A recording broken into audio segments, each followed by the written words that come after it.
Welcome back to Personality Pick, your guys' favorite MMA interviewing show. I know it's been a while. I know it's been a couple months.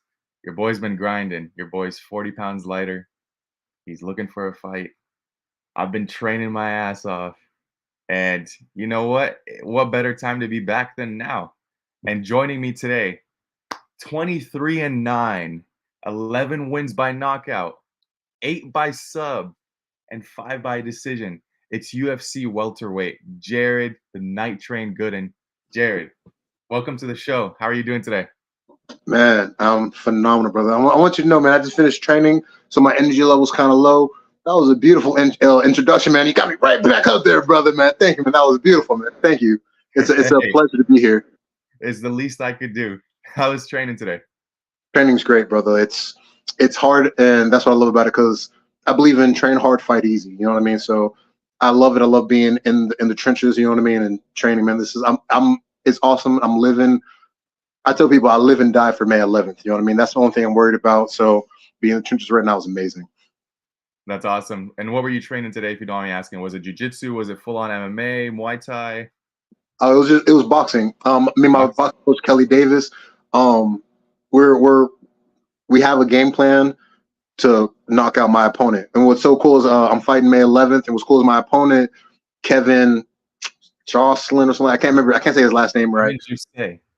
Juice. Oh, thank you. Ooh, like Juice. Okay, I'm gonna tell you Juice. I like Yeah, that. there you go.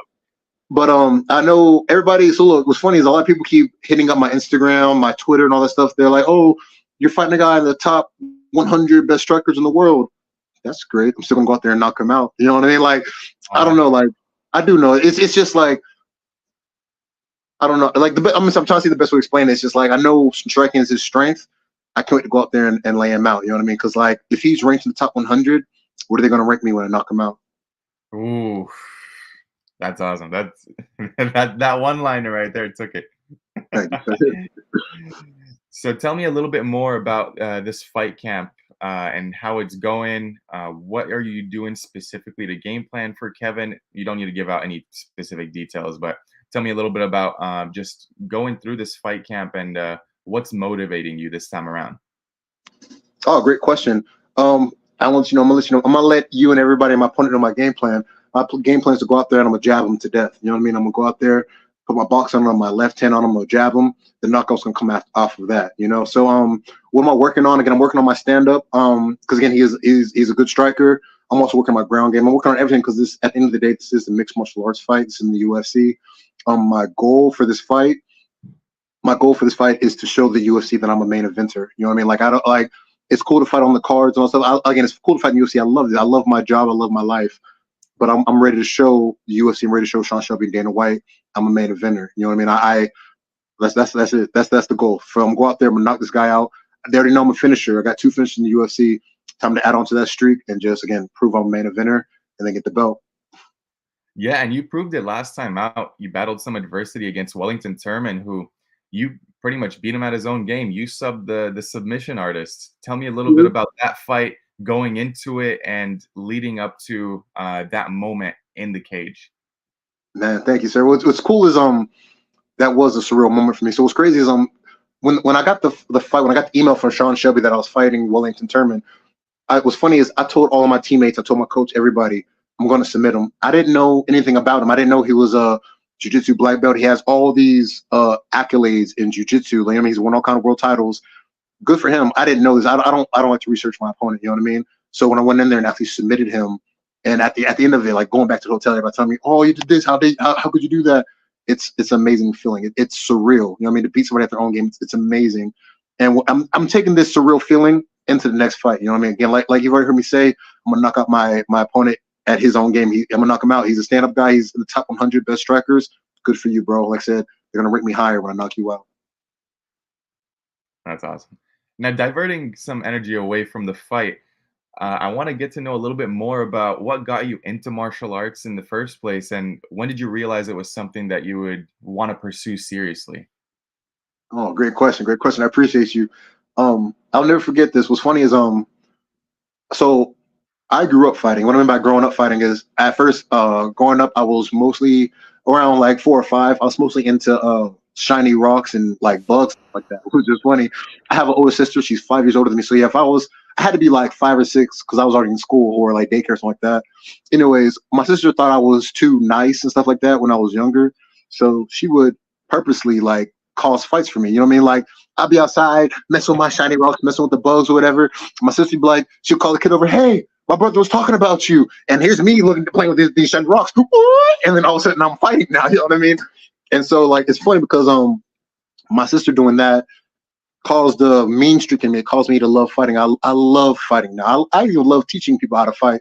But that's what got me into fighting. And I won't forget, it's when I was 15 years old. What's funny is I was raised by a single mother. That's why I always give credit to my mom. But I was raised by a single mother. I know who my dad is. Every summer I would spend like 2 weeks with him. And so I remember I was 15 years old. I went to spend the summer with him for 2 weeks. The first week he took off from work so he could spend time with me. You know, we went fishing and all stuff like that. The second week he had to go back to work. So I was stuck at his home alone. So I would just remember going through the channels one day. I was bored, and I'll never forget this. The UFC Unleashed popped up, and the fight was Matt Hughes versus BJ Penn. And what's funny is this is UFC Unleashed. You know what I mean? What's funny is I remember they had commercials in between the rounds. I don't remember the commercials. All I remember is the fighting. You know, I just remember the fight, and I remember just being mesmerized by this fight. And what's crazy is again, I grew up a fighter. I grew up fighting. I used to get in trouble a lot for fighting. And hearing that these guys are getting paid for fighting, hearing people talk so highly and good about boxing and fighting when I've always got in trouble for fighting, you know what I mean? It's something that, again, that's when I made my mind up that I wanted to fight, you know what I mean? And I'll never forget, it was 2 years later when I was 17, I walked into my first gym, and that's when the the legacy began. But I always love to give credit to that fight, BJ Penn versus Matt Hughes, because I'm sure, people are like, oh, without the fight or if this didn't happen, I'm sure I'd still be here. I'd like to believe if I never saw that fight, I'd still be fighting, still be here in the UFC. But since I don't know if I would or not, I want to thank both those guys, BJ Penn and Matt Hughes, for putting in all the work and the time, the training they did, for putting on a beautiful fight that got me into this. You know what I mean? So thank you to the legends, brother. And yeah, that's what got me into fighting. I'll never forget, I walked to my first gym at 17 years old. The gym was called Eagle Training Academy, ETA for short. And man, I'm gonna never forget, my first coach was all about jujitsu. And man, like it was a great experience for me. You know what I mean? My first gym is just to learn about jujitsu from my first coach, and again to now come back full circle to get that submission over Wellington Turman. Man, to me, it's like, you ever heard of the saying, "Baby boy came home," like a guy goes off to war, like he's in the army, then he comes home, the family's happy to see him. That's what it felt like. It's like my skills came back home in a way. You know what I mean? Like everything came home to rest, and it was just a beautiful outcome.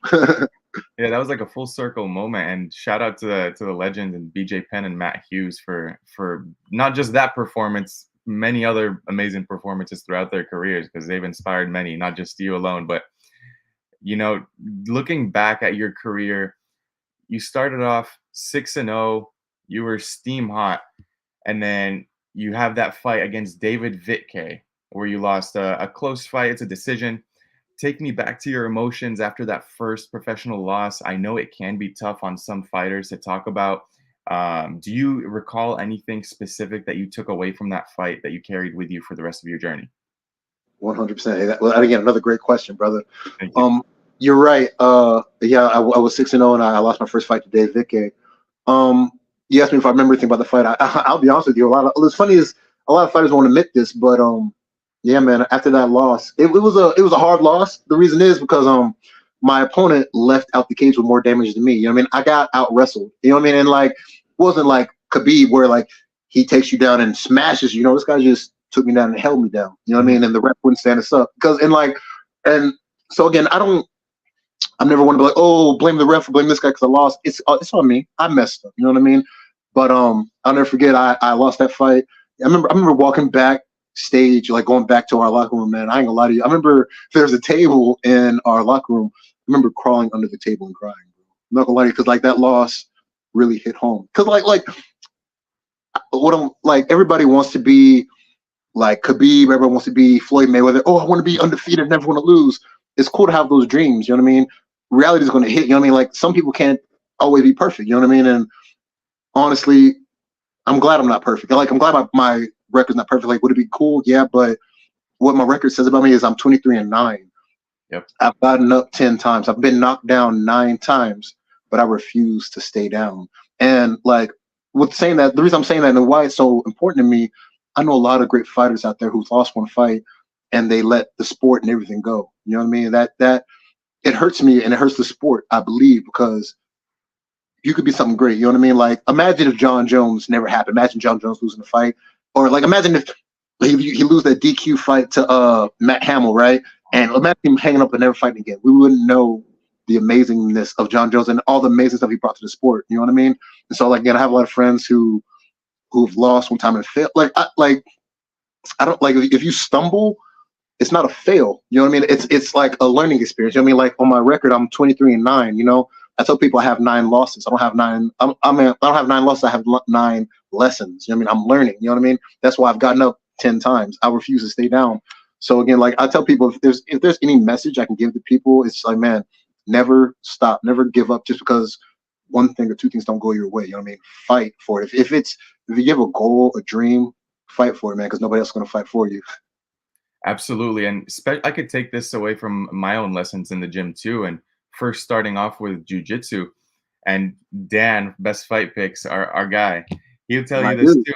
I was one of the worst at jujitsu. Like I never had a background in jujitsu. I was mainly a striker, a Muay Thai kind of guy. Nice. And I would get held down by dudes and I would try to scramble and use strength and push them off, and it would just get discouraging because I'd go to the gym and it'll happen again and again and again.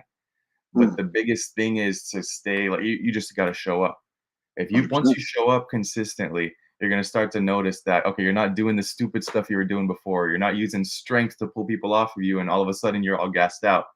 It's a lesson that you can learn not just from fighting, but in life itself, and it'll pave the way for something greater in the future. So that great answer to that question, and I appreciate you answering it to that degree. Thank you, man. Real quick, I want to ask you, man, what's your I know you say you started off striking, now in jiu-jitsu. Who's your favorite fighter, real quick, if I can ask? Please don't say me because I'm on. You know what I mean? But who's your favorite fighter? For me, it's tough to pinpoint a single fighter. I like specific fighters for different aspects of their game. Like Alex Pereira, I've tried to model my game, my striking after his striking, the leg kicks, the straight shots. I'm very robotic with my striking, so it looks similar. Nice. The grappling, man, I take after a lot of people. I try to learn from the slick grapplers like the Islam Makhachevs of the world, where it's very process driven, and then does something crazy, and then you see Charles Oliveira who does all these crazy scrambles. I like to model my game after them, but at the end of the day, you're going to be your own person. But 100%. thank you for the question. That's the first time any fighters asked me a question on air, so Oh, yeah. that's awesome. Number one. Thank you, sir, man. Cool. Take me back through your journey that you've had with the UFC. Now, from going to the lows of the low with 1-3 starting in your first UFC stint, to building yourself back up on the regional scene against some tough guys like Aaron Haiba and Curtis Millender, who's a hometown kid out here. I know him. Hey, it's good. And then making it back to the UFC. Yes, Take sir. me through that journey and how you went through your process and rebounding back to this position. I appreciate that. Again, another great question, man. What's man, it's a good question. The reason I love this question is because so remember I told you I've always been fighting. It wasn't until I was 15 years old is when I found UFC and like you can Mhm. make money off of this. So what's crazy is since 15 years old, I'm a very goal oriented person, so I'm a fighter. But since I was 15 years old, that's been my only goal. My life has been only about fighting, making it to the UFC and being in the UFC. Like it's funny looking back, like not looking back, but talking to some of my old friends. They're like, yeah, when you first introduced yourself, Jared, you just like, hey, I'm Jared Gooden, I'm going to be in the UFC. You know what I mean? Like that was my identity. You know what I mean? That's all I knew. That's who I was a fighter to get in the UFC, and I did it. You know what I mean? I'm glad I did it. But on my first stint, I made it 1-3, and I got let go. Um, Man, if I could tell you, I ain't gonna lie to you, I went through the darkest depression, some of the worst time of my life after getting cut from the UFC. And the reason is because, again, like I said, being a fighter and getting to UFC was my identity. You know what I mean? Like people are like, who's Jared? I'm like, Jared's a fighter. Jared's a guy going to make it to UFC. That's all I was. I didn't know, like, I knew who I am. I know Jared, but I didn't really know the man of myself. You know what I mean? And so it wasn't until, like I said, sadly I got cut. I went through a lot of depression. I wouldn't say I was suicidal, but I had very strong suicidal thoughts. You know what I mean? What I mean by that is, like, again, I would get on the highway and I'll take my car up to like 130, and I would daydream about jerking the wheel and just whatever happens, happens. You know what I mean? Mhm. Um, I'm glad again. So I'm glad I didn't do it. And one I'm glad I didn't do it, I'm gonna tell people is, like, I don't believe in suicide. And one of that is suicide happens. It's happened to a lot of my friends and family. I don't like suicide because you hurt more than just yourself. You know what I mean? Like, you take yourself out of here, but everybody left here deals with what you did. You know what I mean? And again, I have Absolutely. friends and family who've done that, and we're all left here wondering, why couldn't they talk to me? You know what I mean? Why didn't they tell me they're going through this? Like, because no lie, again, I have friends and family. If they would have told me, I'd have been there for them. You know what I mean? I will cry with you. I'll sit there and cry with you. I'll laugh with you, talk with you, whatever. But look, I just want you to stay here. You know what I mean? I want people again to keep fighting. You know what I mean? Again,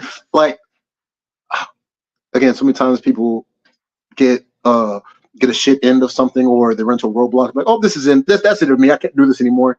And I wish people weren't like that. You know what I mean? I wish people would fight a lot more for what they want. You know what I mean? Because again, like you said, I went 1-3 in UFC. I got cut. Again, I had very suicidal thoughts. I was very depressed. What's funny is it's not funny, but I had to get a therapist to bring me back. You know what I mean? Because again, I'm one of those, like, most fighters or most men. They'd be like, "Yeah, I have this problem, but I don't want to address it. I'm not going to get like Mhm. a guy could have like something on their head. You know what I mean? Like a bump or something. It's very simple to go to the hospital and get checked out. But the guy's like, I don't need to. It's going to go away on its own.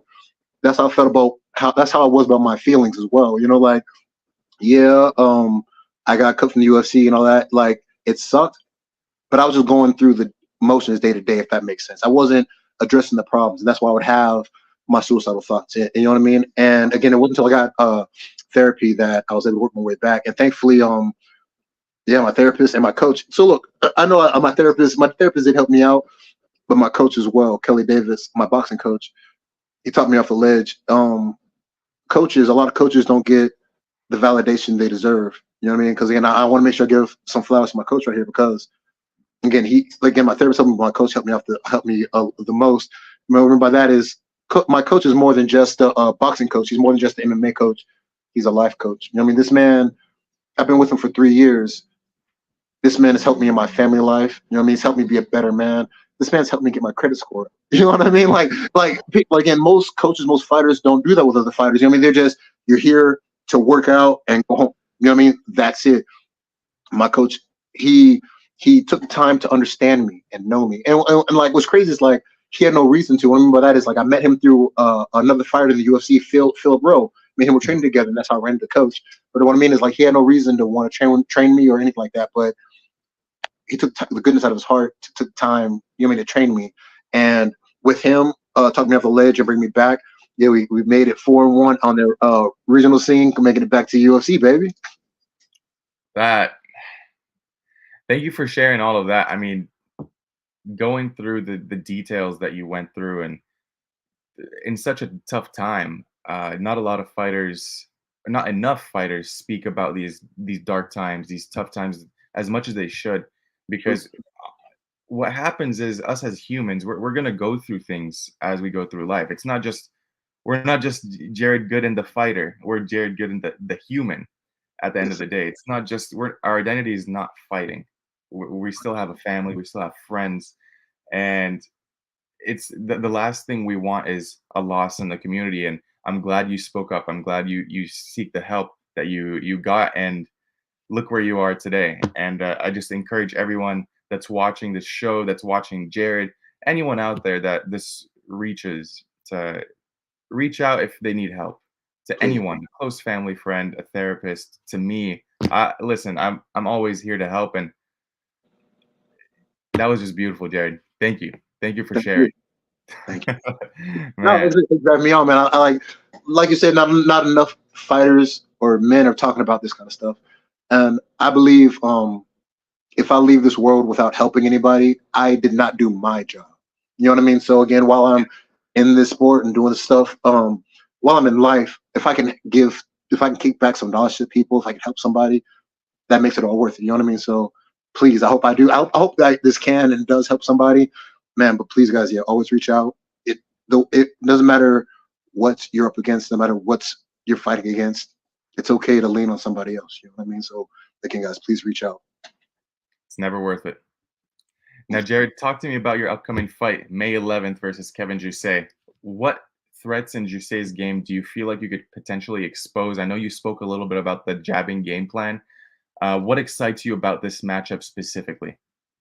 Oh, that's a great question. Again, what excites me about this matchup again is he's in the top 100 of strikers. You know what I mean? Again, it's going to boost me and my coach when I lay him out. That's what excites me about this fight. I know he's a very dangerous fighter. You can't not be a dangerous fighter and be in the UFC. It's funny because like most fighters, when they talk about their opponent, oh, my opponent sucks. My opponent's this. No, man. Like if we're being real, you know what I mean, and not doing a persona. If I'm being real, my opponent's in the UFC for a reason. You know what I mean? I'm fighting the best guys in the world. So what does my opponent do well? Everything. You know what I mean? Again, he did everything well to get in the UFC. You know what I mean? So I'm excited. What excites me about this fight is going out there and breaking them down. Because like I need y'all to see it from my point of view. I'm a high school dropout, bro. Like I dropped out of high school to help my mom pay bills and to fight. You know, most people tell you, oh, you need a high school diploma or go to college to be successful in life. Thankfully, I never needed it. You know what I mean? But it's just like I don't know anything about my opponent. Maybe he finished high school, maybe he went to college or whatever. Fighting is a thinking man's sport. You know what I mean? Again, like I love chess. You know what I mean? Fighting is chess. You know, you got to set them up, do this and that. Again, to fight people who are from around the world who are like quote unquote book smarter than you or whatever. Like, oh, he has masters in whatever in this when it comes to college or whatever. Being able to beat these guys and quote unquote being a nobody, a high school dropout, makes everything to me, man. Like again, it makes being a fighter that much more sweeter to me. You know what I mean? Like again, because based on the rules we were told growing up, I was supposed to fail. You know what I mean? A high school dropout, you're supposed to be living on the sidewalk, fucking scratching my neck. You know what I mean? Living in a cardboard box. You know what I mean? But thankfully, I'm not. You know what I mean? Like thankfully, I found a skill and I've honed it so much that I'm fighting the best people in the world. You know what I mean? So, man, another thing, if I tell people, man, find a skill. You know what I mean? Like, not everybody has to go to school to live out their dreams. You know what I mean? Again, if that's for you, like if you want to be, like my niece wants to go to NASA. You know what I mean? Like she has to go to college or school to work in NASA. You know what I mean? So look, if your dream needs you to do it, if you want to be a doctor, go to school. You need to.